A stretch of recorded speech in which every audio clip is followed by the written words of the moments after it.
क्योंकि वो text book के अंदर दिया है, बहुत लंबी गिवन डेटा इसलिए। ओके, चलो यहाँ पे देखो, सबसे पहले आप देखेंगे इलस्ट्रेशन नंबर 1.5 आपके हाथ में बुक है, बुक के अंदर जो गिवन डेटा है उसको पढ़िए। यहाँ गिवन डेटा के अंदर आपको 3 फिगर दी हुई है, तो उस फिगर के हिसाब से हम कैलकुलेट करेंगे। तो पहली फिगर के अंदर क्या बोला है समझो कि हमारे पास 2 स्फीयर्स है। Okay, we have 2 spheres, name of the sphere is given A and B। Okay, अब A and B जो स्फीयर है उन पर कोई चार्ज है, कितना चार्ज है वो वहां पे गिवन डेटा में नहीं दिया है, तो हम चार्ज एज्यूम करेंगे। हम क्या करेंगे? चार्ज एज्यूम करेंगे। क्लियर है?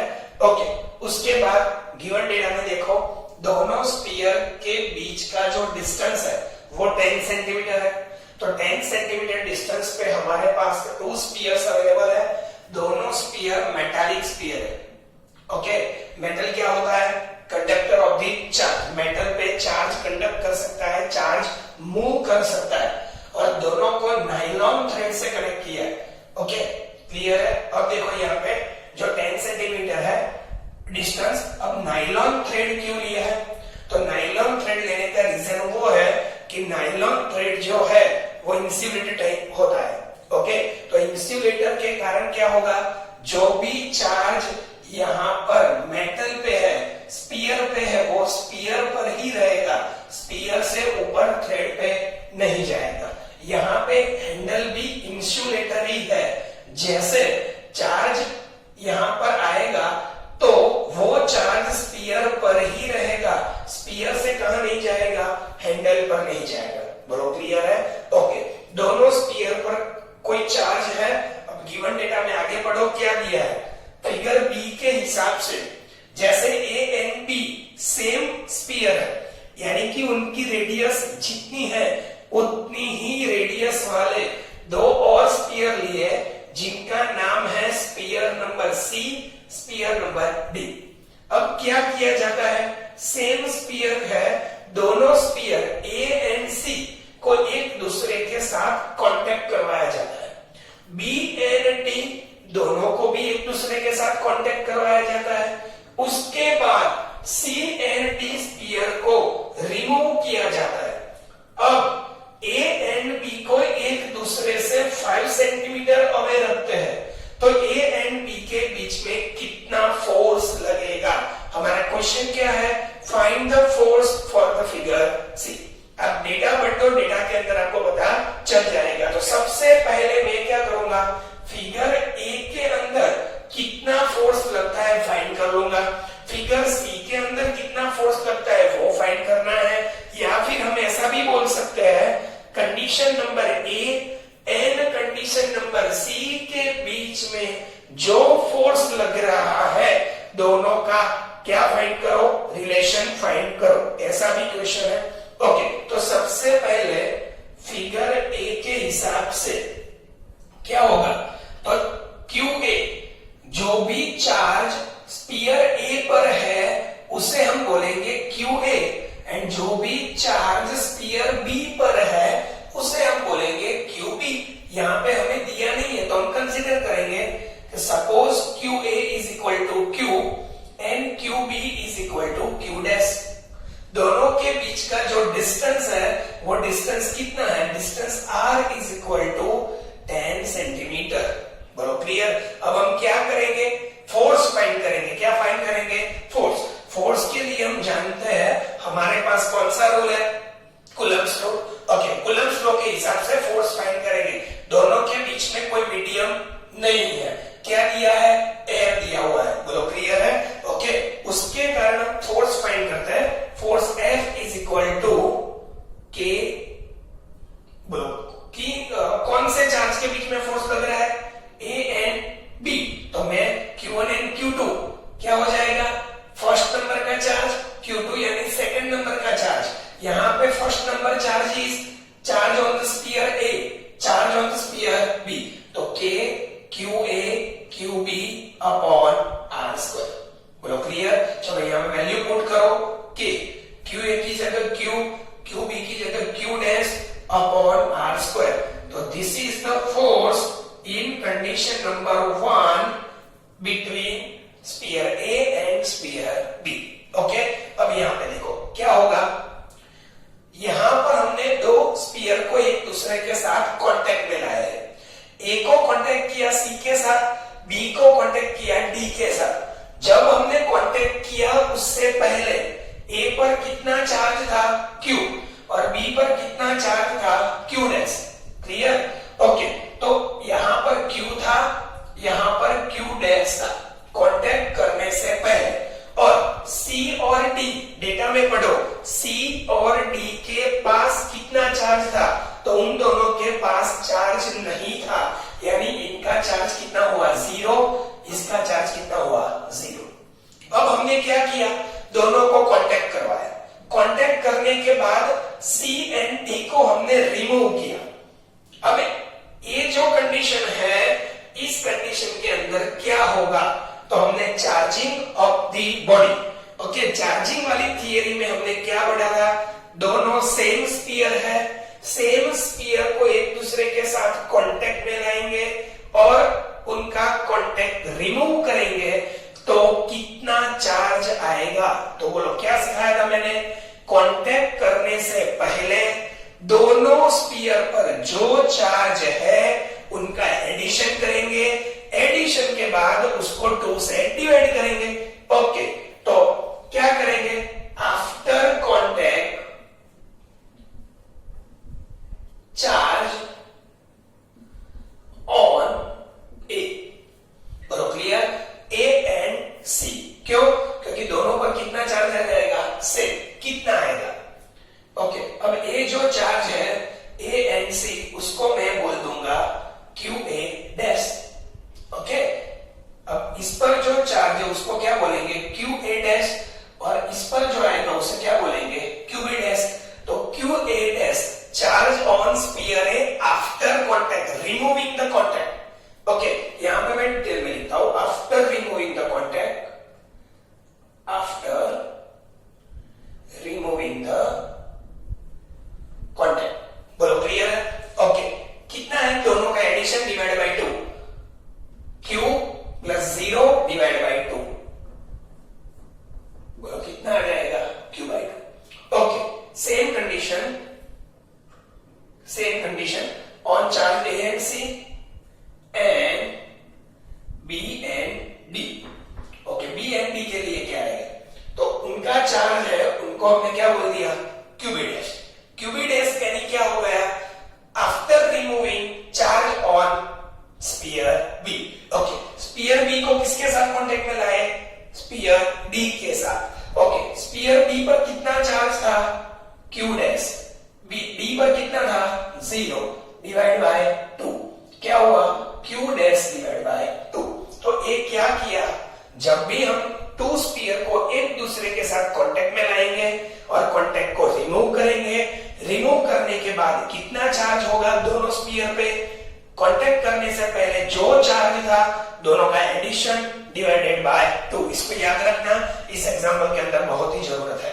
ओके, अब हमारे पास A एंड B के पास नया चार्ज आ गया, कितना, Q by 2, Q dash by 2। अब इन दोनों के बीच में डिस्टेंस देखो कितना है, 5 सेंटीमीटर। ओके, तो यहां पे मैं कैलकुलेट करूंगा फॉर फिगर C। बोलो क्या हो जाएगा, R is equal to 5 centimetre, इसको मैं बोल देता हूं R डैश। अब ये जो 5 सेंटीमीटर है वो 10 सेंटीमीटर से कितना हो गया, हाफ। तो मैं इसको क्या बोल सकता हूं, R dash is equal to R divide by 2। क्यों? क्योंकि यहाँ पे जो 10 सेंटीमीटर था उसको हमने कितना लिया था, R लिया था। अब ये जो R डैश है 5 सेंटीमीटर है, तो अब R dash is equal to 5 centimetre, तो मैं इसको क्या बोल सकता हूं, R बाय 2। ओके, अब फोर्स फाइंड करते हैं, फोर्स F डैश। यहां पर जो फोर्स लगेगा उसे मैं क्या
नंबर सी, दोनों के अंदर चार्ज डिफरेंट है, डिस्टेंस भी डिफरेंस है, फिर भी दोनों के बीच में लगने वाला फोर्स कैसा रहेगा, सेम रहेगा। बोलो क्लियर है? ये एग्जाम्पल एक बेसिक एग्जाम्पल था कांटेक्ट और कांटेक्ट को रिमूव करने वाली थियरी पर, यानी चार्जिंग वाली थियरी पर। ओके, अब इसके बेस पर से थोड़ा डिफरेंट एग्जाम्पल हम पढ़ते हैं। Example number 1.30। ओके, ये इलस्ट्रेशन नहीं है, एग्जाम्पल है। उसके गिवन डेटा मैंने यहाँ पे दे रखे हैं। देखो क्या दिया है, suppose the spheres A and be in example 1.12, यानी इसके अगले वाला एग्जाम्पल जो मैं करवा चुका हूं उसके अंदर अब देखना, हमारे पास 2 स्फीयर है, 2 स्फीयर में से पहला स्फीयर ए, दूसरा स्फीयर बी। अब उनके अंदर जो डेटा था उसमें से कौन सा डेटा हमें यहाँ पे चाहिए, मैं आपको ऑलरेडी लिख के दे देता हूं। देखो, रिक्वायर्ड डेटा फ्रॉम एग्जाम्पल 1.12 क्या दिया है, sphere A and sphere B have 6.5 into 10⁻⁻7 coulomb charge. Okay, ये डेटा हमको एग्जाम्पल नंबर 12 में दिया था। Distance between them is 50 centimetre. Force हमने कैलकुलेट किया था, ये फोर्स हमने एग्जाम्पल 12 में कैलकुलेट किया था। बोलो क्लियर? इतना फोर्स उन दोनों के बीच में लगता है। कब? 2 स्फीयर है, इतना चार्ज है, 50 सेंटीमीटर अवे है, तब उन दोनों पर कितना चार्ज लगेगा, 1.52 into 10⁻⁻2 न्यूटन चार्ज लगेगा। ओके, अब आगे बढ़ते हैं। देखो यहां पे क्या दिया है, हमारे पास 2 स्फीयर है। देखो इस एग्जांपल का हम सॉल्यूशन यहां से स्टार्ट करते हैं। सॉल्यूशन, चलो, पहला स्फीयर ए, दूसरा स्फीयर बी। अब देखो दोनों स्फीयर में चार्ज कितना है, 6.5 into 10⁻⁻7। अगर दोनों स्फीयर पर चार्ज सेम है तो मैं क्या बोलूंगा, इसका charge QA is equal to Q और इसका charge QB is equal to Q। दोनों पर चार्ज सेम है, नाम दिए मैंने QA एंड QB। आगे देखो, okay, have identical sizes. Third sphere, फिर से, a third sphere of the same size, A and B की जो साइज है उतनी ही साइज वाला third sphere, but अनचार्ज। Third sphere है, उसकी साइज A एंड B के जितनी ही है, बट वो अनचार्ज है। अनचार्ज यानी उस पर कोई चार्ज नहीं है। Okay, is brought in contact with first यानी A, then brought in contact with the second यानी B। बोलो क्या कहा है, हमारे पास जो तीसरा स्फीयर है जो ऑलरेडी अनचार्ज है, उसको सबसे पहले हम फर्स्ट स्फीयर के साथ कांटेक्ट में लाते हैं, उसके बाद उसी को फर्स्ट से रिमूव करके सेकंड के साथ कांटेक्ट में लाते हैं। देन क्या कहा है, देखो, and finally remove from both. उसके बाद दोनों से हम रिमूव करते हैं। What is the new force of the repulsion between A and B। उसके बाद A एंड B के बीच में कितना फोर्स लगेगा वो हमें फाइंड करना है। फिर से डेटा पढ़ लो। सबसे पहले हमें क्या कहा है, 2 स्फीयर है A and B according to the example number 12। According to example number 12 क्या है, 2 spheres A and B, charge is given, both charges are same, distance is 50 centimeter. I am taking distance R is equal to 50 centimeter between charge A and B. Now, what is the given in example number 30? Third sphere of uncharged sphere, third sphere is uncharged, same size of A and B. Okay, तो यहां पे मैं क्या बोल रहा हूं, suppose third sphere is C। तीसरा sphere हमारे पास कौन सा है, C, अनचार्ज है। स्फीयर C अनचार्ज, उसका चार्ज QC, अनचार्ज यानी charge on sphere C is equal to 0। बोलो क्लियर? उसके बाद यहां पे देखो, सबसे पहले उसको किसके साथ कांटेक्ट में लाने को बोला, फर्स्ट यानी A। Okay, now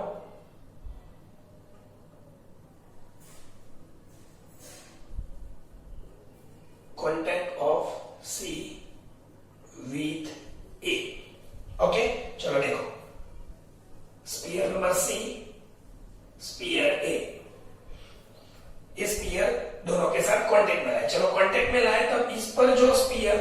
QA is equal to Q और यहां पर जो था QC इज इक्वल टू 0।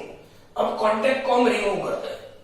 जब भी हम कांटेक्ट को रिमूव करेंगे क्या हो जाएगा, दोनों कांटेक्ट को हम रिमूव करेंगे तो अब इन दोनों पर जो चार्ज आएगा वो चार्ज चेंज हो चुका होगा। यहां पर जो चार्ज होगा मैं उसे बोलूंगा QA डैश और यहां पर जो चार्ज होगा उसे मैं बोलूंगा QC डैश। क्यों? Charge will be change. अब यहां पे चार्ज कितना आएगा तो बोलो कांटेक्ट के टाइम दोनों पर जो था उसका एडिशन डिवाइड बाय 2। अब QC dash and QA dash both are same, तो वी नो दैट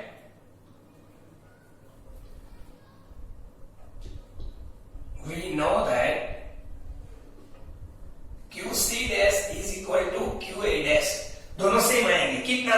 दोनों का एडिशन डिवाइड बाय 2 यानी कि QA plus QC divide by 2। QA is equal to Q plus 0 divide by 2 is equal to Q by 2। बोलो clear? Next, अब C को किसके साथ कांटेक्ट में लाना है? B के साथ, सेकंड के साथ। Now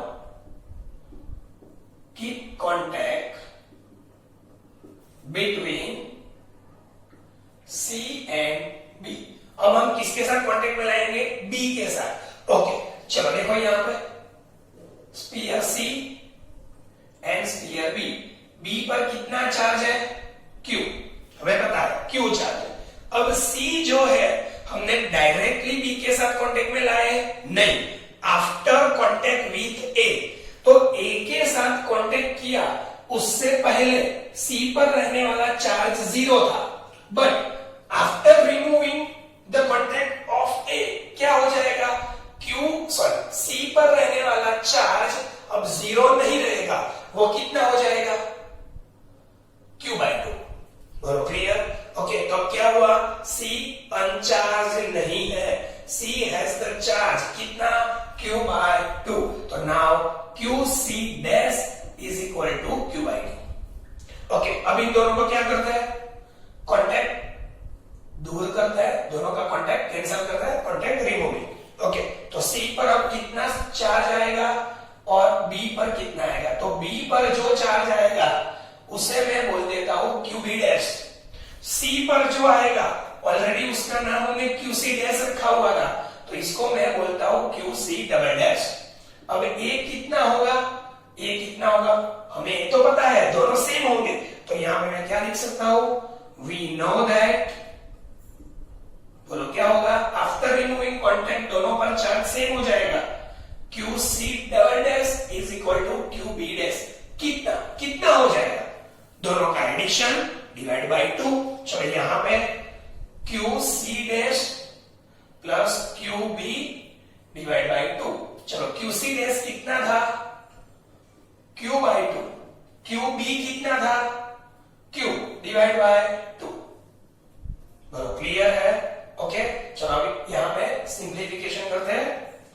QC dash is equal to QB dash is equal to Q by 2 plus Q, यहां पे कुछ नहीं यानी 1 डिवाइड बाय 2। यहां पे सिंप्लीफाई करेंगे, एलसीएम लेंगे, तो एलसीएम लेने के बाद Q plus 2Q divide by 2 divide by 2 क्या हो जाएगा? 3Q, 2 यहां पे नीचे यानी 3Q बाय 4। अब हमारे पास QC dash and QB dash both are 3Q by 4। Okay, अब क्या हुआ देखो, now A, sphere A and sphere B। अब इतना कुछ करने के बाद A एंड B पर क्या आएगा? तो स्फीयर A के पास कितना चार्ज है? QA डैश, वो कितना है? Q by 2। And sphere B पर कितना चार्ज है? QB डैश, अब वो कितना है? 3Q by 4। तो क्लियर? अब इन दोनों के बीच में कितना फोर्स लगेगा?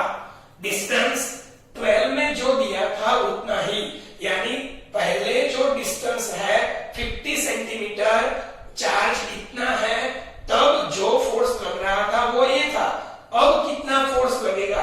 तो सेम डिस्टेंस लेना है हमें, डिस्टेंस चेंज नहीं करना है, 50 centimetre. Okay, what is the value of Q? Q is given, Q is the charge on A and B। बोलो clear? What is the Q? Q is equal to 6.5 into 10⁻⁻7 coulomb. It is given in example number 12. Okay, force find करना है. Force F dash is equal to, force F dash is equal to, क्यों मैंने F dash कहा? क्योंकि मैं already F force किसे बोल चुका हूं? 12 नंबर के एग्जाम्पल में जो था वो हमने फाइंड किया था. मैं डायरेक्ट इसकी वैल्यू पुट करूंगा. ओके, देखो यहाँ पे K कौन से दोनों चार्ज है? A and B. नाम उसके QA dash QB dash divide by R square. Okay, बोलो वैल्यूज पुट करो. F dash is equal to कि क्या हो जाएगा? K QA डैश कितना होगा? QA dash is equal to Q by 2. Okay, QB dash कितना होगा? 3Q by 4 divide by R square. K क्या करता है? देखो 2 इंटू 4 8 हो जाएगा, तो 3 divide by 8 K Q divide by R square. अब यहां पे देखो, यहां पे जो कंडीशन है, condition number 1 according to example number 12, तो यहां पे क्या होगा? A एंड B के बीच में जो फोर्स है उसका इक्वेशन बनाओ. चलो यहां पे इसका इक्वेशन बनाओ. तो इसका इक्वेशन क्या बनेगा? देखो A and B charge is equal to Q is equal to 6.5 into 10⁻⁻7. Distance is equal to 50 centimeter. Force F is equal to K. Charge on A and B, Q and Q divided by R square. बोलो clear? A force कितना है हमने find कर लिया है. कितना है? A रहा. कितना? 1.52 into 10⁻². तो अब देखो क्या हुआ? Q upon R square already हमारे पास है, तो हम क्या लिख सकते हैं? 3 डिवाइड बाय 8 और 1.52 इंटू 10⁻⁻7. अगर एग्जाम्पल के अंदर given data according to example number 12 ऐसा नहीं दिया, तो वहां पे क्या दिया होगा? Value of charge. तो आप क्या करेंगे? यहां पर Q की जगह क्या करेंगे? 6.5 into 10⁻⁻7. 6.5 into 10⁻⁻7. R is equal to 50 centimetre. Centimetre को मीटर में कन्वर्ट करेंगे और यहाँ पे डेटा पुट करेंगे. आपका आंसर सेम आएगा. ओके, आप घर से कर लेना. ये जो आंसर आ रहा है वो, और उसके बाद इसको मैं क्या करने को बोल रहा हूं आपको? डेटा पुट करो. K की वैल्यू हमें पता ही है. Q की वैल्यू कितनी है? यहाँ पे दिया हुआ है 6.5 इंटू 10⁻⁻7. बोलो क्लियर? यहाँ पे -2 है. ओके, उसका Q 2 टाइम्स यानी स्क्वायर 50 सेंटीमीटर को मीटर में कन्वर्ट